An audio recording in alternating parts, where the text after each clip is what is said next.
The Why Me Project, an exclusive presentation of Faith Strong Today. I want to be as real as we can with this, Holly, because if we're to pull back the curtain, you and I don't necessarily deep dive into our guest's life because we want to ask questions that are authentic because we really don't know what the answers are. Yeah, exactly. And we never know where our conversation will go. So I've heard bits and pieces of our guest this week and Jenny's story, but I didn't want to, as soon as I heard bits and pieces, I'm like, oh, it's kind of like that spoiler alert where I'm like, I need to read more and find out more, but I refrain from doing so. Mm-hmm. And I'm a little concerned that I might get emotional during this episode, just on the little Cole's notes that I have seen about Jenny's life. So, guys, I'm excited for this conversation. Jenny Leavitt, how are you? I'm doing good. Thank you. There's so many avenues in which I feel like we can go through your life and kind of maneuver around some of the things that you've been through.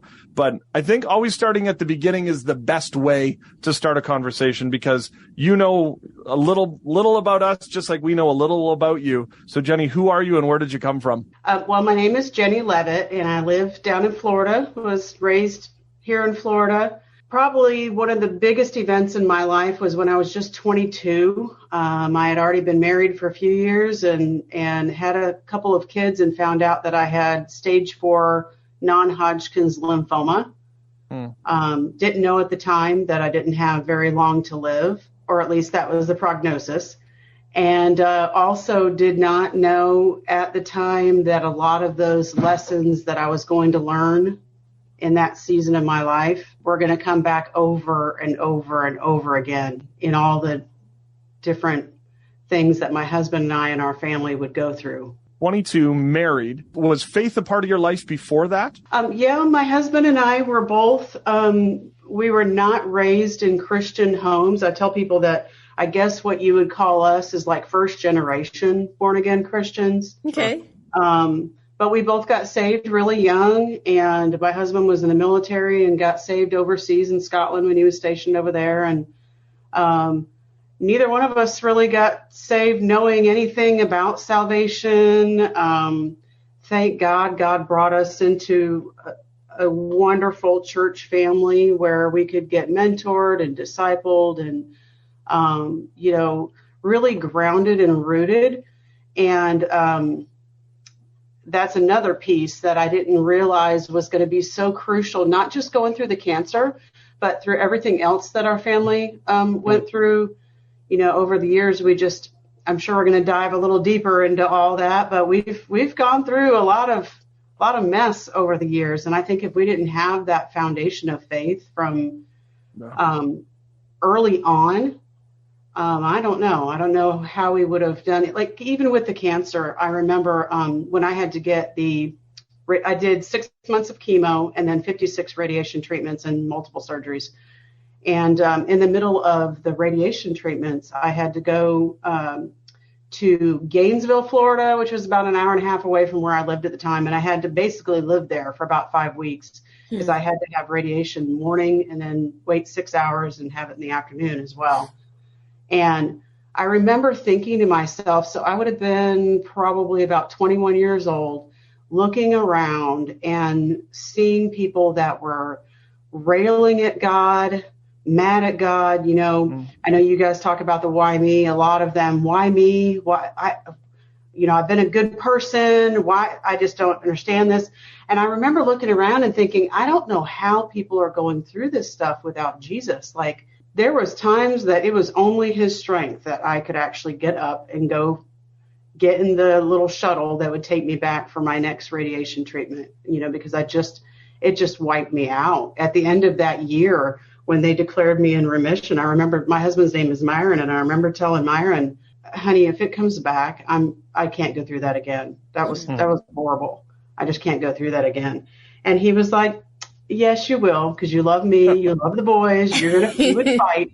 Yeah. Which, thank God, I've been in remission ever since then. I've had lots and lots of issues, health related, but they're all related to the radiation and the chemo. Yeah. Long-term effects of that. The actual cancer, I've been cancer-free since November of 1998.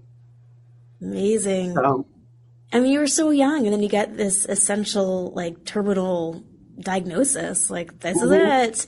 And I'm sure you and your husband had so many hopes and dreams.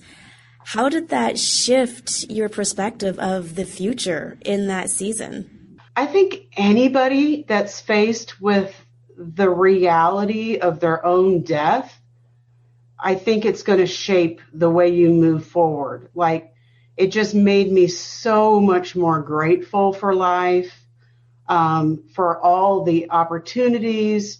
I've always been the kind of woman who would rather make memories versus like nice jewelry or, any of that stuff. But that just like solidified it that when the boys were growing up, we have 2 boys. When they were growing up, one of our favorite things to do for Christmas, instead of a bunch of gifts, was like annual passes to the theme parks. We live in Orlando. We live near Orlando. So, yeah, might as well. Makes sense. But I look back now, especially kind of a little spoiler about the accident that happened in 2015. And I look back now, and some of the cherished memories I have before then were those same trips that we took and the memories that we made, things that you can't take that away. I'll always have those memories. So it definitely gave me a renewed sense of purpose in life. And that's actually one of the ways that we saw God work good out of even something as bad as cancer. Yeah. Over the years, I can't tell you how many people would come to me or my husband and say, hey, my mom was just diagnosed with cancer. Can you talk to her? Or my coworker just found out that she's got cancer, and just being able to come alongside people the way people did for us.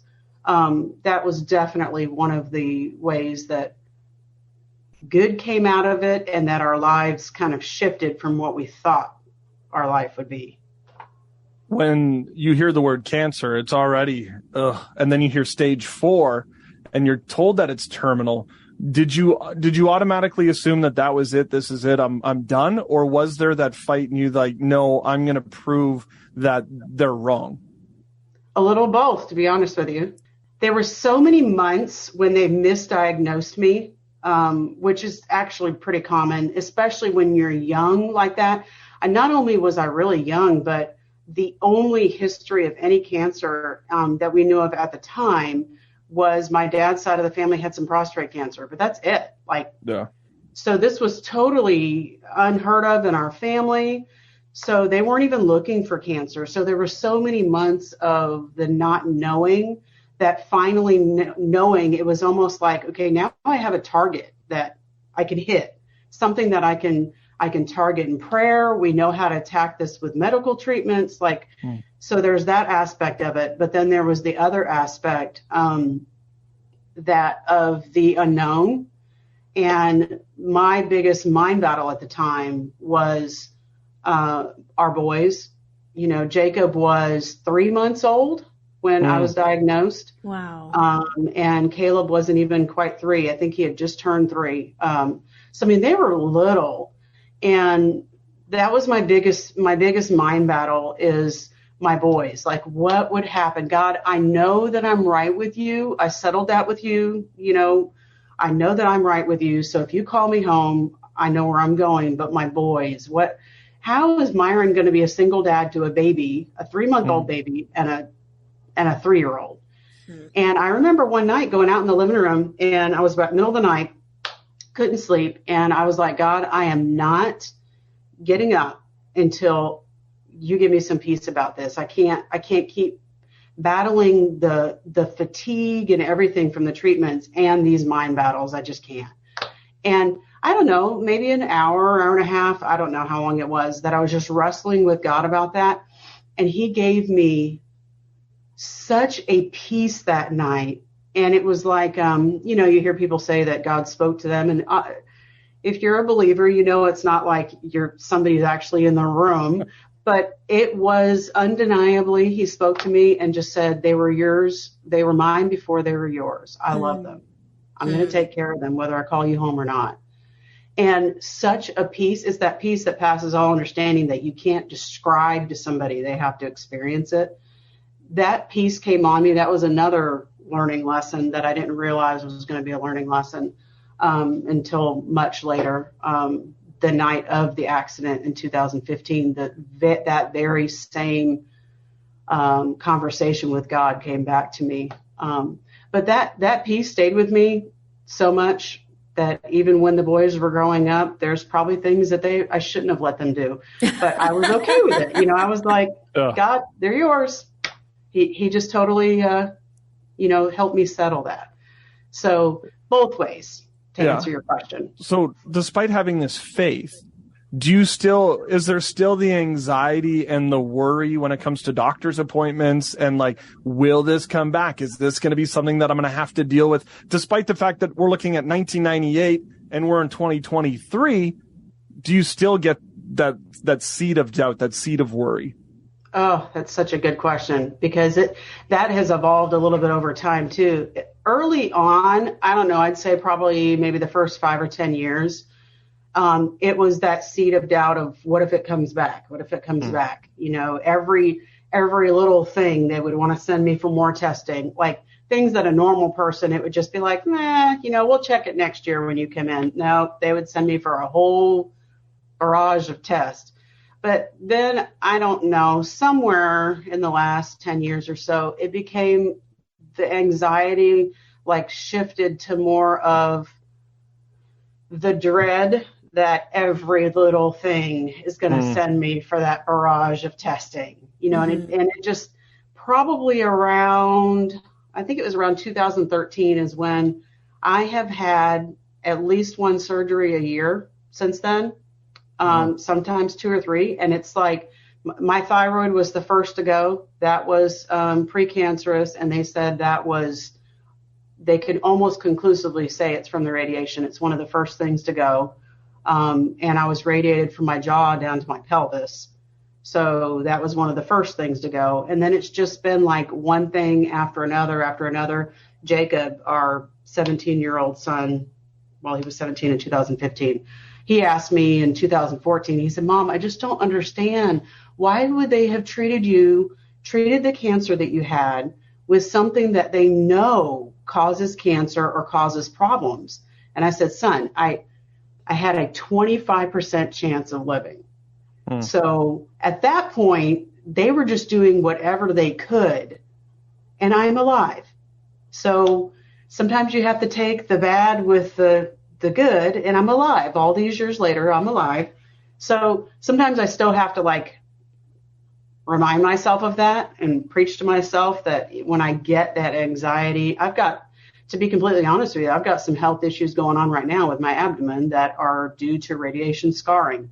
And, they're saying it's like spider webs down in my abdomen from the radiation. And I get frustrated just like anybody else would, but it's just one of those things. You just got to deal with it one issue at a time. And I have to keep going to God about it and keep asking for help to get through it. You mentally are so tough, and that's one of the, I think, incredible things about those who battle any kind of health situation is like, yeah, you're physically battling, but so much of it also is in your mind, and it can be exhausting. For you, with the mental battle to choose God, to choose a healthy, positive perspective, what were some of the things that you leaned into during those rough days to keep choosing God and positivity as best you could? Yeah, some of those very same choices are ones that I found myself over and over in the years coming back to too. And earlier when I talked about being able to come alongside people that were going through cancer, some of the very same, I call them like my toolbox, the things that I turn to when it's like, okay, I don't always, I would like to say that I'm always on point. I always, go straight for the toolbox. That's not necessarily the case. Sometimes you just have a really bad day, bad couple days. And then it's like, what am I doing? I know better than this. So one of one of the go-to, and I know it seems so simple and people might think it's cliche, but it's scripture. When I was going through cancer, one of the biggest things that helped me mentally, little scraps of paper, and our kids were really little, so sometimes it would be a sticky note or a piece of construction paper or whatever. But by the bathroom mirror, so when I was nauseous, it would be a little reminder that, no matter what I'm going through, that he has not left me, he's not forsaken me. Or, when I'm laying in my bed because I'm just miserable and can't get up, a verse over by the light switch reminding me that somehow he's going to work this all for our good, for the people that love him. Just those little things. And I would put them in places where I would actually see them. And I still do that all these years later. I have one sitting right here on my computer. So that was a really, really big one. Having trusted people that I know I can talk to, and I know that they love me, but they're also going to speak the truth. Mm-hmm. That's crucial for me as well. Journaling has always really been big for me too. And sometimes it's like just journaling prayers. Sometimes it's actually working through some things. Music is a really big one for me. I love music, love it. And I can't tell you how many songs have played at just the right time, where you're like, oh, and maybe it's a song I've heard 50 times, but you don't pay attention to the words. Yeah. And then that one time you're driving down the road and you're really having a miserable time, or you're really wrestling through some things, and that song comes on, and all of a sudden you pay attention to the words that time, and it's like, oh, yeah. Thank you, God. I needed that reminder. I love the analogy of the toolbox, because every time we go through things, we get to add another tool to that box. And yep. you deal with cancer, and you're dealing with, being a mom of young growing boys, but sometimes there's tools that you even wish that you didn't have, and that you wish that you didn't have to put them in the toolbox. And I'm talking about, you had alluded to it as well. And that was in 2015, a new tool that you had to add to the toolbox. If you could tell the story of that day and kind of what led up to it. Yep. So my husband and I were in the ministry. We had been up at the church. It was a Saturday, and all four of us, my husband and I and our two sons. So at that time, Caleb, our oldest, was 20, and Jacob, our youngest, was 17.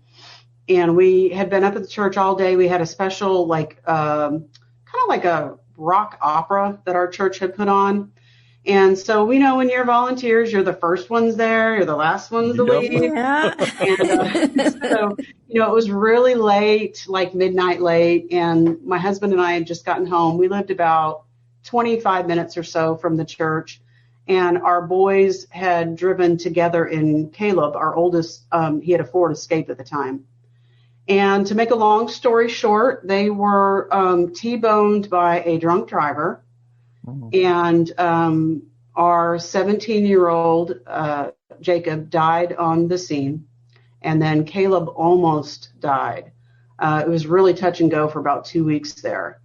And I literally have to start at the top of his head and just kind of work my way down to remember. He had a traumatic brain injury. He broke his neck, fractured every bone in his face, blew out both of his eardrums, cut one of his veins. I don't think it was a jugular, but cut one of them, broke 3 ribs, broke his pelvis in 3 spots, broke his feet.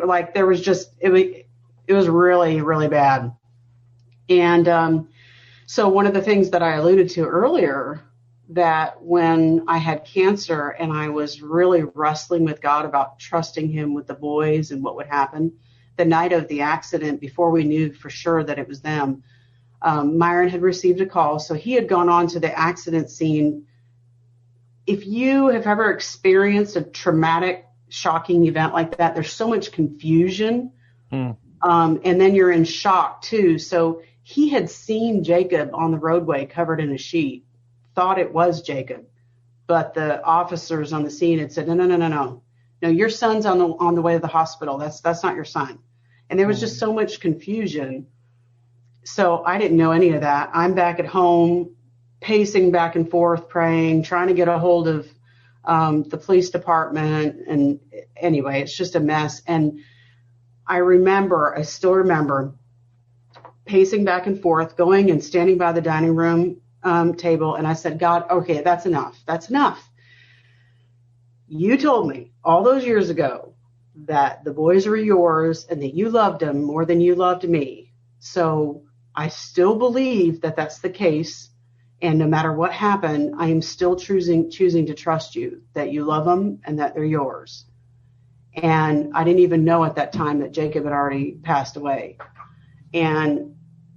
But God knew, and God knew that I needed to remember that reference point. I needed to pull that out and hold on to that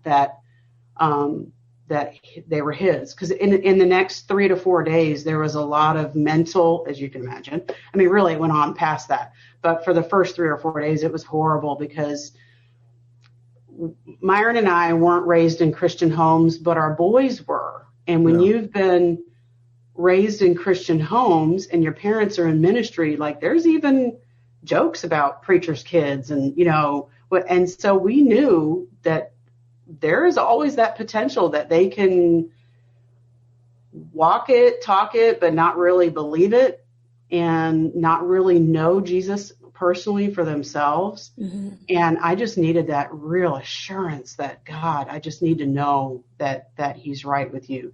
So those first few days especially were horrible. And that was with God reminding me, you told me you trusted me. I told you they're mine. And if I can take just a second longer to tell you what finally broke that, on the 4th day, I couldn't sleep, got up. I had already cleaned the kitchen, taken a walk, and was back in the house by 6 o'clock in the morning. Like it was one of those nights. Yeah. And I was in the boys' bedroom, and some folks from the church had offered to help set up his memorial at the church. And so they had already said, if you want to go ahead and just get together anything you want to put on the tables, we'll come by and we'll get it. And they were awesome. Again, church community. It's just part of the toolbox. And so I was looking through his stuff, and Jacob was very artsy. He was he could paint, he could draw, he could leather tool, he could wood burn. He was really good, but he wasn't a writer. And so when I saw this poem, I thought for sure it was just like something for school. So I just put it aside, and something nudged me, no, pay attention to that. So I turned the page, and Jacob loved his name. So he had signed it with a flourish, and then put Jacob Leavitt, February 2015. So that made me read it.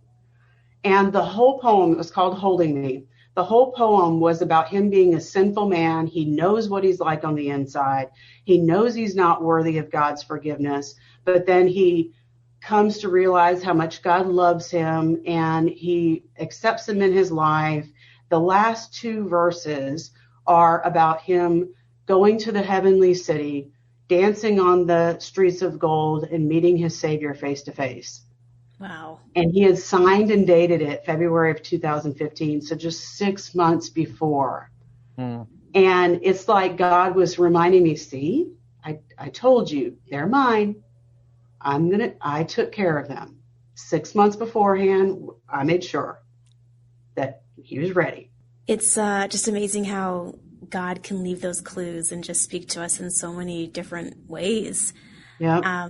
I just honestly can't imagine, what you lived is one of my greatest fears. And so your words of encouragement are, I think will help a lot of parents when you have kids and you love them so much and you're like, what's going to happen to them? Are they going to be okay?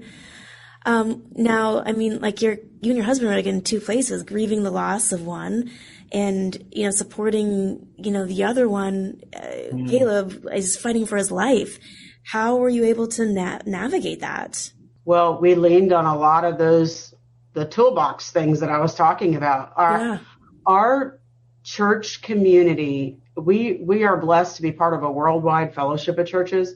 And we literally had churches of people that we know from China and India, sending us cards, sending us money, like practical things. We had local churches that we would come home from the hospital and they cleaned our house and freshened our sheets because we had family coming in from out of town. Things like that, that our minds were so foggy and so like not even thinking about that stuff. They set up the rental cars for us. They got people from the airport. They brought us food to the hospital, all those practical things. I truly don't know what we would have done. Like, I really don't. I don't know what people in those situations without a supportive community do. I don't know. And the hospital that we were at, I hesitate to say this because their trauma unit was phenomenal. I mean, we've written letters. Their trauma unit was just awesome. Their interventions, I believe, were instrumental in Caleb surviving. But there were like there was no grief counseling. There was no, hey, here's some resources for you. There was none of that. A lot of the things that we've had to learn, we had to seek out on our own. We had to seek the help, or we had to look back on our own life. My husband's a pastor, so he's really good at kind of mining things for lessons that you learn anyway. So, one of the things he said over and over again is one of the things I haven't really touched on, and I won't go into it much, but there was a period of our lives when we went through a little homeless stretch too, because he was sent home on workman's comp from his job for an injury for a year and a half. And we had, at that time, we had 2 cars, 2 houses. We lost it all. Just you can't survive when you're sent home like that on 40% of your pay. And so things like that he would say, God was faithful to us then. We never went hungry. We always had a roof over our head. It may have been a pay by the week hotel, but we always had a roof over our head. And he was like, and when you went through cancer, God always provided. He always led us to the right resources. So leaning heavily on the lessons that we learned in our younger years, and then leaning heavily on the support that, thank God, we had in place. Like, I really don't know what we would have done without the support that we had in place.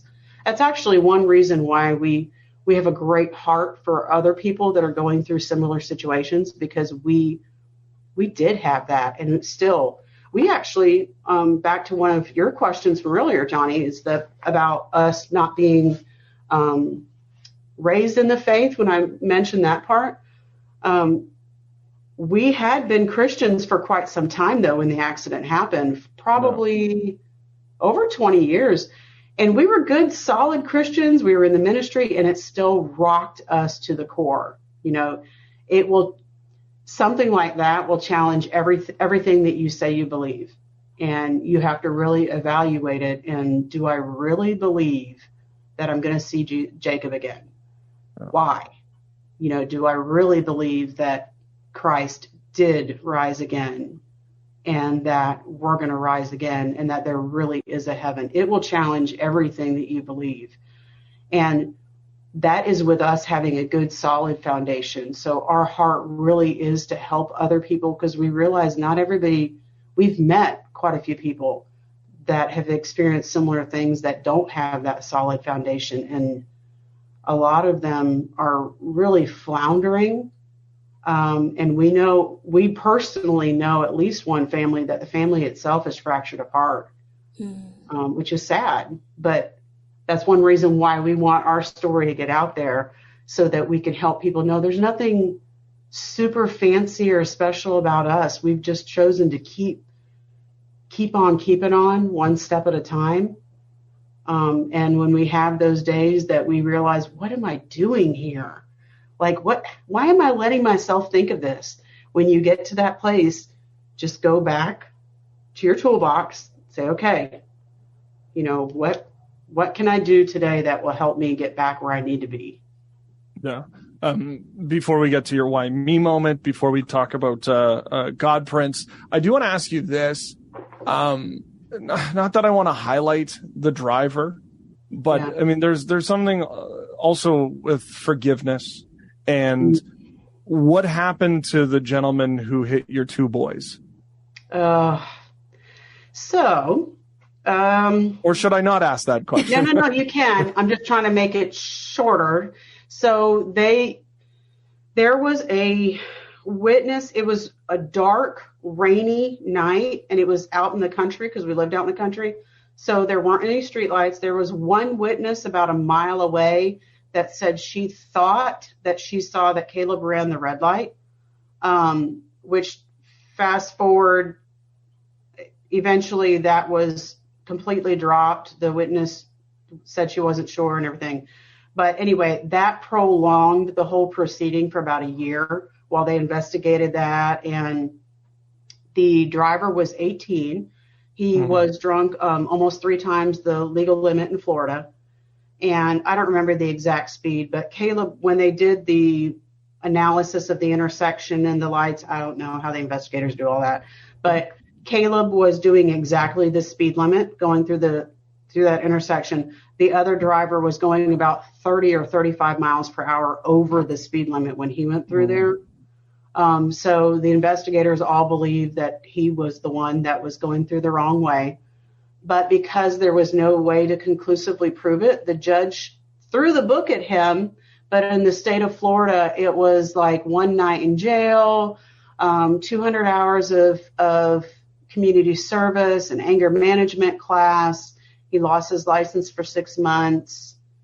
I think there might have been like an anti-lock device on his car for a time, but it was his first offense, and they could not prove that he was at fault. They could just prove that he was drunk while driving.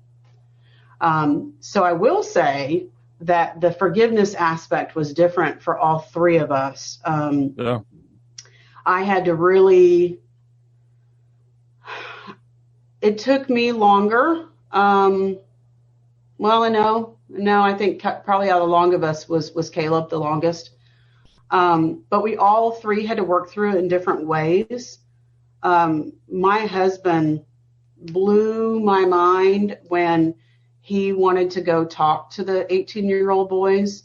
And when the other family's attorney, they were like, why? And he said, because I was 18 and I wasn't a Christian then, and I was doing stupid stuff like that too. And I want them to know that I've forgiven them. And the fathers of the 2 boys wouldn't let him actually talk to him, but they did talk to Myron. And Myron came home that day and he said, I don't know, I didn't get to talk to them, but I do feel better because I feel like I was obedient, that God wanted me to make that step. And so I feel like I've forgiven them. Caleb's was more involved because Caleb and I both wound up doing some sessions with a grief counselor who specializes in that. And one of the things that she told him was, you have got to deal with the unforgiveness towards God and towards your dad and towards the other driver. And he was like, what? I'm not mad at God and I'm not mad at my dad. I'm mad at the other driver. And she was like, okay, Caleb. All right. I'll see you in the next session.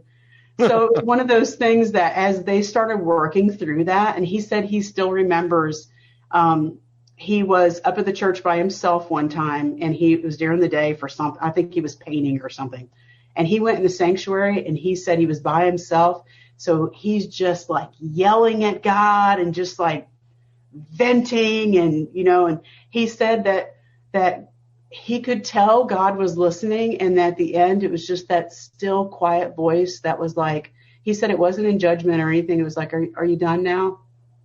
Are we okay? All right. Can we move forward now? And he said that something just broke and that he didn't realize until a couple days later that he wasn't mad at the driver anymore. He wasn't mad at God anymore. And he didn't realize that he had been mad at his dad for some things, but he was, and he didn't realize that was gone. So that unforgiveness was tied to his anger and bitterness. And he said even people in the church and coworkers were like, what is different about you? Because he had it broke in his life.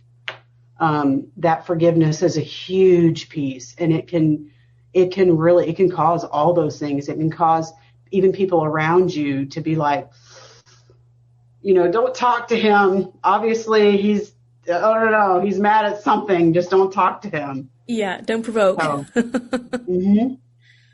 Oh, wow. Yeah. So we had mentioned it. You do have a book which is available now. We encourage you to get it. It's called GODPRINTS. Why write that book? Well, kind of what Holly was saying just a few minutes ago about how some of what I was sharing encourages her as a parent. I've always told people, like, don't take out the God factor when you're parenting. All of us are human, and we all have things we wish we could look back and have do-overs, and we can't. But just like me, finding that poem is a reminder that God is still working behind the scenes. That was a big thing for me, writing our story. If we're going to go, all three of us have said, and if we're going to go through something like this, we want the devil to get a black eye from this. We want him to be like, no, this is not for nothing. God is going to use our testimony to help other people. And then the actual name of the book is, years ago, my husband preached a sermon on recognizing the footprints of Satan in your life. Like when you can see that he's messing around, in your life. Yeah. And I like to flip that idea on its head and say, what about those times when you just know beyond a shadow of a doubt that God just did something? God just orchestrated something. Maybe it's a conversation. Maybe it's a scripture coming back to your mind when you needed it. Maybe it's that song on the radio that came at just the right time. Maybe it's like me finding that poem at exactly the morning that I needed to find it. Whatever that is, that is what I think of as a God print moment, where his fingerprints are all over it. There's no denying that was him. And I think those times are when he gets the most glory too, because it's like undeniable that was not something that I orchestrated. It wasn't something anybody orchestrated. That was purely him. Yeah. The book, a great reflection on, those, like you said, the God prints. Yeah. But again, unfortunately, we don't learn these things without getting some scars along the way and getting our own bruises. And so as being the Why Me Project, going through all of those moments of your life, can you think of a significant Why Me moment? Yes, actually. The night of the accident, we were in the little room off the trauma unit in the emergency room, in the same conversation that the three state troopers came in to tell us. Well, first of all, the medical personnel had just come in, and they had just told us, we have to take Caleb in for emergency exploratory surgery. They softened it, but basically they were saying, we're not sure if he's going to survive. We don't normally let parents go back, but we're going to let you go back if you want to. And we had just come back into the room from seeing him. He literally had blood coming out, eyes, nose, mouth, ear, like everywhere. He was swollen, bruised. He looked horrible. And we had just come back in from that, and three state troopers walk in and tell us, first of all, that Caleb may be charged with vehicular manslaughter because of what the other witness said she thought she saw. So we need to be prepared for that. And then right on the heels of that, they give us a baggie that has Jacob's class ring. He had just finished his second week of his senior year and had just gotten that class ring. His class ring, the money that was in his pocket, and his bloody wallet. And it was all in this clear baggie that they just brought in. And so they lay these bombshells on us. He might be charged with vehicular manslaughter. Oh, and then your other son, we finally did find him. He's not at the hospital. He's in the morgue. That's why we didn't know where he was. Oh, my goodness. So they lay this on us. And they leave the room, and we're in this little tiny closet room that has a little 2-seater love seat and a little table. And I turn into Myron and I said, Myron, I don't understand why. Why would God heal me from cancer in 1998. And then just so my heart can be ripped out, 17 years later, why? I do not understand. Why would God do that to me? I just don't understand. And Myron was like, I don't know. And that night, we never did get an answer to that. And I don't know, those first several months are still foggy. Like there's still lots of times when we'll be like, I don't really remember when that happened or how it happened. So at some point in that first 6 months, maybe, I remember trying to seek some answers for that same question and talking to a dear friend of mine who I would consider one of my mentors in the faith, and her basically telling me, you can't ask God those questions. Like, you can't. You just have to trust, And I was like, I was respectful to her because I really do respect her. But I was thinking, I need an answer, like, to my why me question. It's not good enough for me. Like, yeah, it's not going to cut it. To my core, I need an answer. Yeah. And so then when Caleb was transferred, he went from the trauma ICU unit to a step-down unit to another unit, and then was finally transferred to an inpatient rehab unit for 3 months. And he had to learn how to walk again, like the whole 9 yards. And when he was in the inpatient rehab unit, people that I worked with donated leave days so that I was out of work for 4 months and I was completely paid. And I was with him during the day. And I wasn't even thinking about that why me question. And just out of nowhere, like in the middle of the day, Caleb said something to the effect of how grateful he was that I was there with him, and he didn't know what he would do without me. I had to help him. I mean, he had a broken right arm and a broken left leg, and he was in a C-collar. So he couldn't do any, he couldn't move, he couldn't do anything without help. And out of nowhere, that thought from that night in the emergency room came back to me. Why you? You're here now, aren't you? You're here when he needed you the most.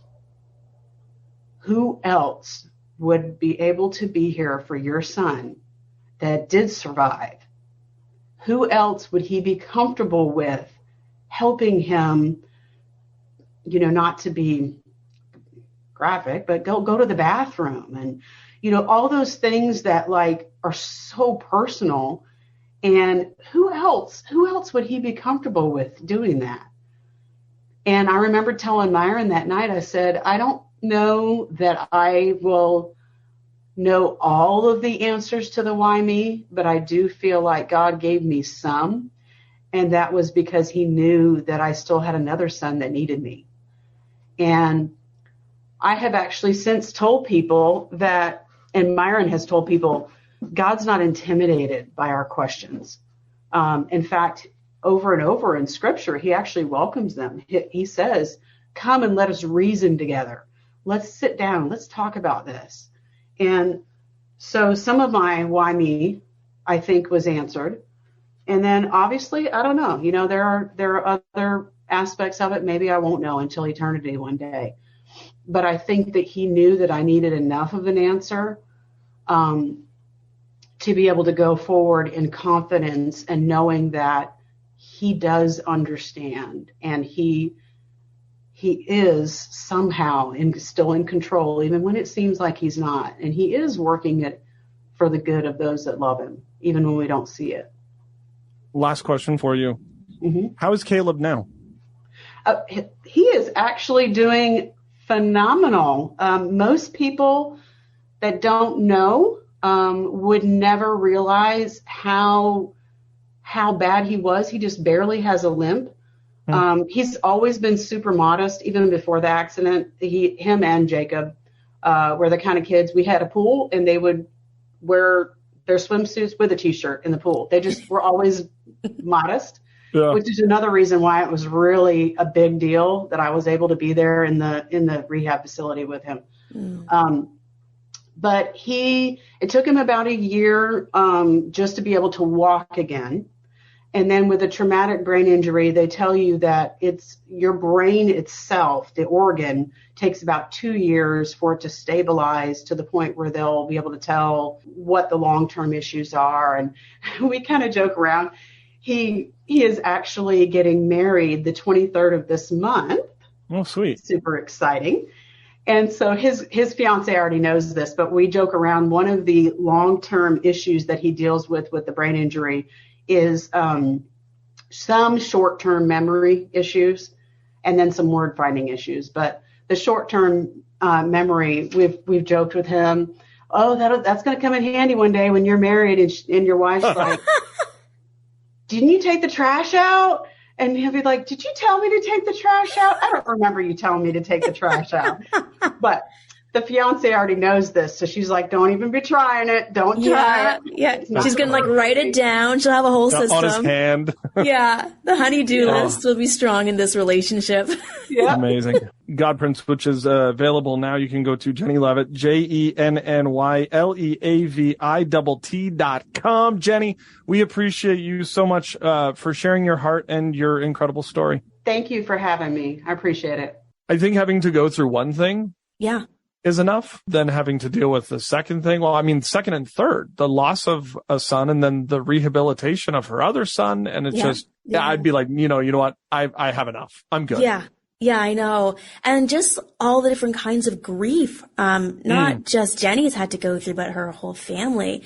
You know, the grief of lost dreams, the grief of being sick and not being able to live out your 20s the way you thought you could, and constant health issues. Just, that's a lot to navigate. And I so appreciate her willingness to share what she has learned along the way, because hopefully as we go through our own grief situations, because we all face them, just being able to pull from stories like Jenny's will help us navigate those lows with tools for our toolbox.